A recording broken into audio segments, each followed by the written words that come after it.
Matt and Micah in the morning. Welcome back to Matt and Micah in the morning. This is Old Testament lesson 15 to be taught on January the 17th. This is the episode on magic. It's not on magic. Pastor Worm, It's on the still small voice.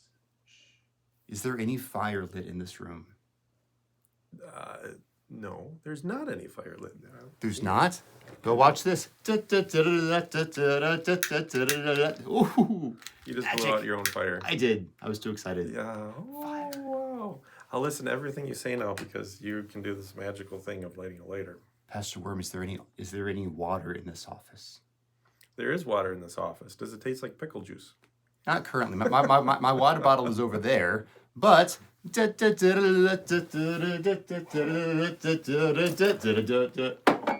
you really just do that? I did. You did. We have the storm. Unbelievable. I just wet myself. You wet me. We have the Lord causing fire to come from heaven and to ignite this sacrifice. And then he immediately sends rain for the first time in 3.5 years. The Lord is God. He is God. We follow him. My butt's wet now. I had to do enough so that it was believable, but not so much that it was just it was like this much. And it was cold water. No, thanks. I'm awake. Now it is. Not the worst that's happened to me in my office.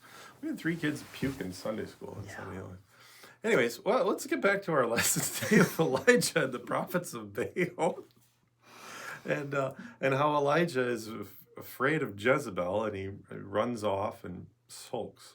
So where are you going to go with this lesson other than dumping water in my head? So there's really 3 parts to it. The first part is the Lord working through Elijah with the widow of Zarephath, with a couple of folks, to convince Elijah that the Lord is still God. He provides for the whole family by this miraculous refilling of the oil and of the flowers, so that even when there's no rain in the land for 3.5 years and the grass is dead, the crops are dead, the animals are dying, the people are dying, still the Lord provides miraculously for his servant Elijah. That's part 1. Part 2 is this great battle up on, which mount is it? Mount Carmel. Mount Carmel. Not the tasty treats, but Mount Carmel. Carmel. Big showdown at Mount Carmel. The big Elijah and the 450 prophets of Baal. Which has another one of these great taunts, great biblical taunts in it, where the prophets of Baal, there's 500 of them. They're invoking the name of Baal. Oh, Baal, come and save us. Please ignite this sacrifice. Please burn it up so that everyone can know that you, oh Baal, are God. They couldn't do magic like you could do magic. Exactly. They couldn't do the magic. They were even cutting themselves, which just shows that this is totally demonic stuff.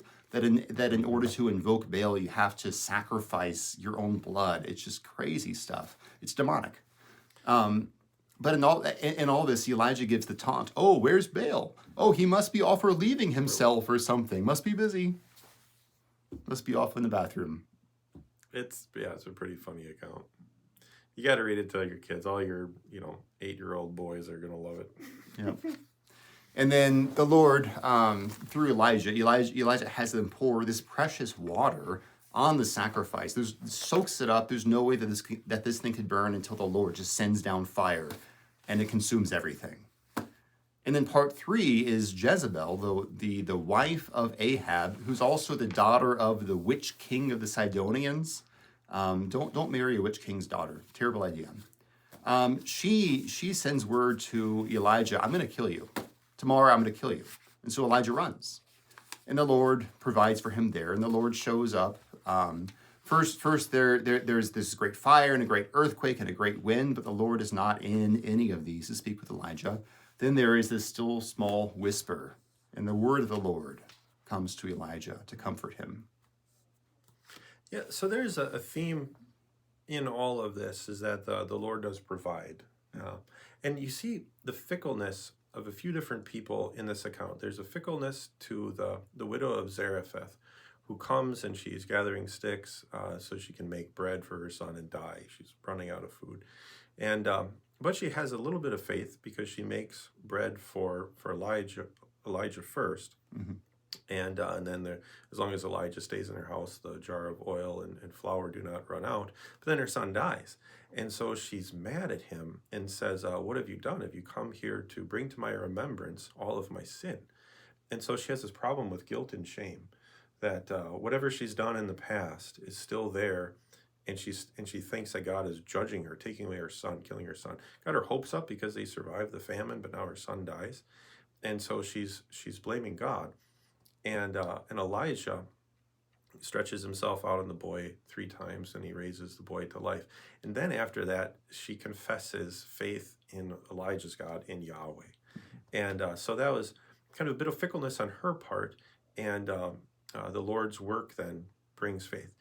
Then you see this fickleness in Elijah. You get that like literal mountaintop experience on top of Mount Carmel. Fire comes from heaven in a more than magical way, a divine way.